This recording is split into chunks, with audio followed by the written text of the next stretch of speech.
Sekarang pukul berapa ya? Pukul 12. Oh, dah habis dah masa.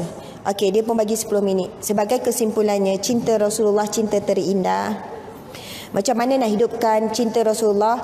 Hidupkan dengan sunnah Rasulullah sallallahu alaihi wasallam. Jangan kita kadang fikir nak benda besar-besar, bermula daripada benda yang kecil-kecil seperti itu. Rasulullah sallallahu alaihi wasallam dalam rumah tangganya, antaranya Rasulullah sebut dalam satu hadis, tahabu tahadu, Nabi sebut. Kalau kamu menyayangi seseorang, bagi hadiah. Dah lama ke tak bagi hadiah kat suami, dekat anak-anak? Tunggu birthday ke?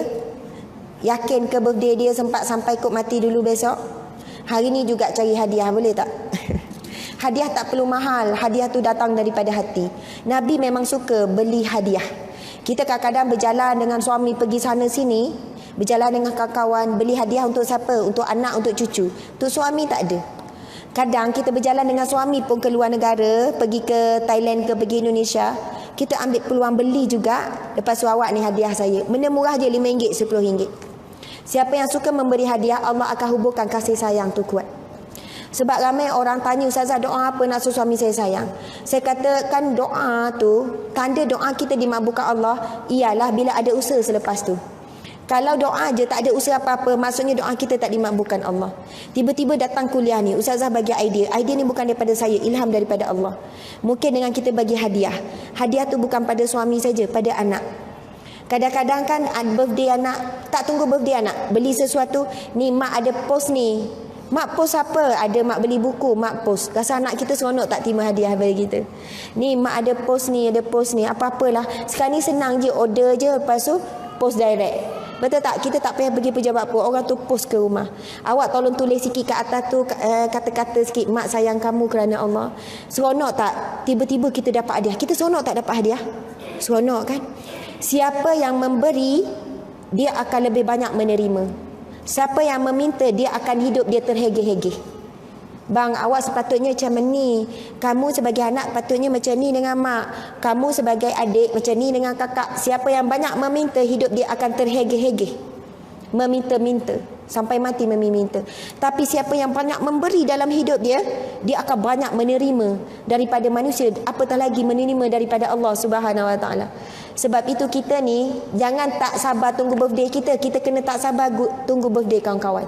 Saya kan ada seorang kenalan saya yang orang cerita kebaikan dia.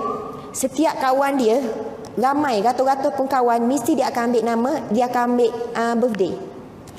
Walaupun kawan tak rapat. Sampai kawan dia cerita, dia terkejut bila birthday dia terima hadiah tu, walaupun murah RM10 ke apa, post kan. Dengan orang ni, dia tak kenal rapat, bukan kawan rapat. Tapi orang ni, dia punya kasih sayang dia tu, dia suka beri hadiah kepada kawan-kawan walaupun bukan rapat. Apatah lagi bagi kepada suami begini. Sampai dicakap, saya tengok post dekat bawah, dia sedang sakit macam tu lah. Tiba-tiba banyak sangat komen, ya Allah, bila birthday saya dia tak pernah miss bagi hadiah. Padahal saya tak rapat, jumpa 2-3 kali je. Ya Allah, ramai sangat orang sayang dia. Padahal dia tak bagi apa yang mahal pun. Bukan dia tolong keluar daripada miskin, tak dapat. Kerana hadiah. Memang Nabi sebut. Itu sunnah Nabi SAW, balik pada mana akan beri hadiah kepada ahli keluarga. Subhanallah, Alhamdulillah. Ya, sempat tu ada kuih-kuih ke apa, belilah. Kuih tu suami pun tak tengok kan. Belilah apa yang dia suka. Subhanallah. Jadi, kepada para jemaah yang saya hormati sekalian, saya mohon maaf ya, salah silap dan kekurangan kalau tajuk tu tak menyentuh sangat. Tadi saya kena sentuh juga ciri-ciri orang yang mencintai Rasulullah betul-betul. Yang pertama, ringkas saja ya. Sebab ciri-ciri ni mesti ada dalam kisah cinta manusia dengan manusia. Sebab Rasulullah adalah manusia biasa macam kita. Kalau kita sayang suami, pertama, masa bercinta dulu, apa ciri yang pertama orang yang bercinta? Akan ada apa? Kita akan rindu. Rindu kan masa bercinta. Sekarang rindu tak kat suami ni? Ni berpisah ni, datang kuliah rindu tak kat suami? Ada yang tak, jujurlah tu. Sebenarnya kebanyakannya tak pun kan, biasa je. Tapi kalau orang tu kasih sayang dia kuat, dia tak sabar nak balik. Rasa macam balik nak salam, nak peluk, rasa macam sayang. Ada orang berpisah sekejap, anak pergi sekolah, tak sabar nak jumpa petang. Betul kan? Ingat tak masa anak kita kecil dulu, dia punya sayang pada kita, kita masuk tandas dia tunggu kat luar. Betul tak? Lepas tu bila dia balik rumah, dia cari kita dulu. Mak. Barulah dia nak letak beg, dia nak mandi, dia cari kita dulu. Sebab apa? Anak tu dia ada kasih sayang tulus dalam hati dia. Walaupun berpisah dengan kita dekat sekolah, dia rasa rindu. Pada hari-hari jumpa. Bila jumpa balik petang tu peluk macam lama tak jumpa. Betul tak? Subhanallah. Itu tanda hati kita hidup dengan kasih sayang. Tapi kalau anak kita balik pun dia buat tak tahu, tak cari kita, maksudnya itu petanda kasih sayang kita dengan anak, dengan suami dah pudar, dah menurun. Okey, rindu lagi apa lagi tanda bercinta orang manusia? Apa lagi? Banyak disebut-sebut namanya, betul kan? Jadi asyik sebut je. Kalau suami tu nama Mamat. Contohlah. Masa bercinta. Abang Mat. Ada ramai lelaki. Abang Mamat juga dia nampak. Padahal tak handsome sangat. Sebab hati dah cinta, betul tak? Hati dah cinta. Nampak je Abang Mamat tu. Mula-mula rindu. Kedua sebut-sebut. Lagi apa lagi? Akan lahir ketaatan. Automatik akan lahir ketaatan. Abang Mamat kata kita jumpa pukul 12 ya. Masa bertunang dulu. Ya Allah, daripada 12 malam dia dah ready. Maksudnya malam tu lagi esok pakai baju apa. Dia dah test berapa kali tudung. Ni nampak gemuk sikit. Okey ni muka pakai tudung ni nampak cerah sikit. Ni. Macam tu sekali persiapan dia. Datang awal.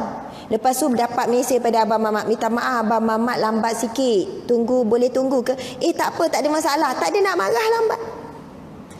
Lepas tu Abang Mamat kata saya suka makan burger. Ya ke? Samalah kita, saya pun suka burger. Padahal tak suka burger. Automatik. Apa yang dia suka kita rasa suka. Sebab akan lahir ketaatan ni. Abang Mamat suruh ni. Itu tanda orang bercinta. Betul tak?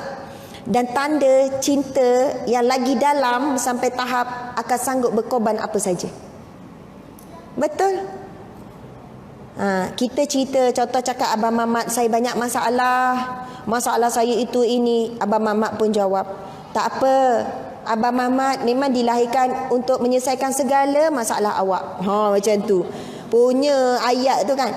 Nak sebut memang begitu pun. Saya nak tanya, 4 ciri ni ada tak dalam kisah cinta kita dengan Rasulullah? Yang pertama, kita rindu tak pada Rasulullah? Rindu.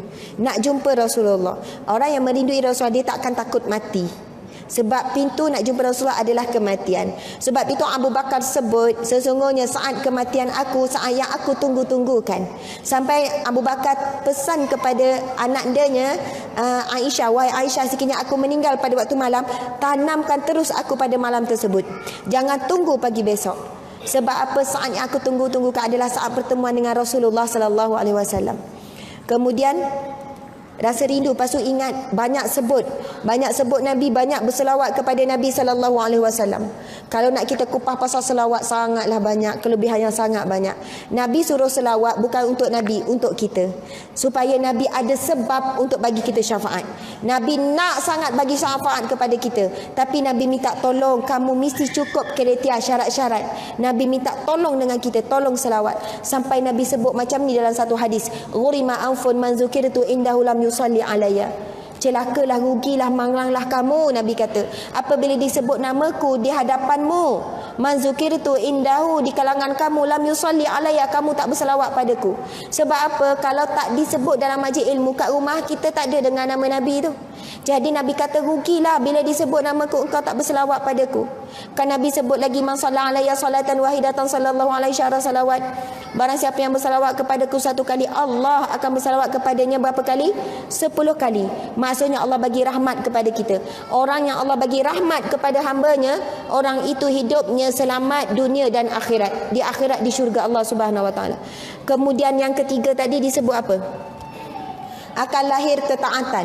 Apapun perintah yang diperintahkan oleh Allah melalui Rasulullah ataupun suruhan Rasulullah, kita tak akan berat nak buat. Sebab kita dah jatuh cinta kepada Rasulullah. Saya nak tanya ibu-ibu sekalian, pakaian kita pakai ni, tutup aurat, pakai labuh ni, rasa berat tak pakai macam ni? Saya pernah tanya macam ni dekat orang India. Sebab saya tengok orang India tu pakai sari kan macam panas. Labuh, lepas tu belik-belik, lepas tu kain sari biasanya meleret, panjang. Saya pernah tanya soalan tu, awak tak panas ke pakai macam ni? Awak rimas tak? Macam berat je, sari tu pula tebal. Bukan nipis kan, tebal. Dia kata, okey, sebab saya memang suka. Sebenarnya kalau ikut suka tak suka, selesa tak selesa, tak selesa. Tapi dalam hati dia ada rasa cinta kepada agama dia, rasa cinta kepada pakaian dia tu. Akhirnya yang berat rasa ringan, yang panas rasa sejuk. Betul tak? Sebab itu orang yang ada rasa cinta dalam hati kita kepada Allah, kepada Rasulullah, pakaian yang memang panas, jangan tipulah tak panas. Ni berpeluh ni ada aircon kan, lagi dekat luar. Tapi sebab dalam hati kita ada rasa cinta, automatik nak taat tanpa soal. Betul tak? Tapi orang yang belum tutup aurat dengan sempurna, dalam hati dia belum sempurna rasa cinta kepada Allah dan Rasulullah. Sebab itu dia tak lahir ketaatan. Yang keempat, pengorbanan. Kita datang hari ni, kita berkorban masa, tenaga, wang ringgit, macam-macam kita korban. Makcik-makcik ni dah lengoh kan, tapi korban juga, duduk, stay juga, rasa nak bangun dah tu. Tapi tunggu Ustazah 10 minit ni tak habis, dah lebih dah ni. Tapi sebab apa kita tetap duduk? Sebagai tanda cinta kita kepada Rasulullah, cinta kita kepada majlis ilmu. Sebab Nabi sebut, man salaka tariqan yatamisu fihi ilman sahalallahu lahu tariqan ila jannah. Barang siapa yang tempuh satu jalan menuju ke majlis ilmu, Allah akan buka jalan menuju ke syurga. Sebab kita tahu inilah jalannya untuk kita jumpa Rasulullah kembali. Walaupun susah, walaupun perit, walaupun panas, dalam kepala tu saya faham semua duk fikir balik nak buat tu, nak buat ni, macam-macam benda, banyak benda nak buat kan. Tapi percayalah, bila balik nanti letak beg tak ada dibuatnya. Betul tak? Letak beg, rehat je dulu, rehat. Petang baru buat benda yang kita fikir. Dalam majlis ilmu ni memang macam tu lah. Syaitan bisik, resahkan hati kita. Tapi kita lawan, duduk juga.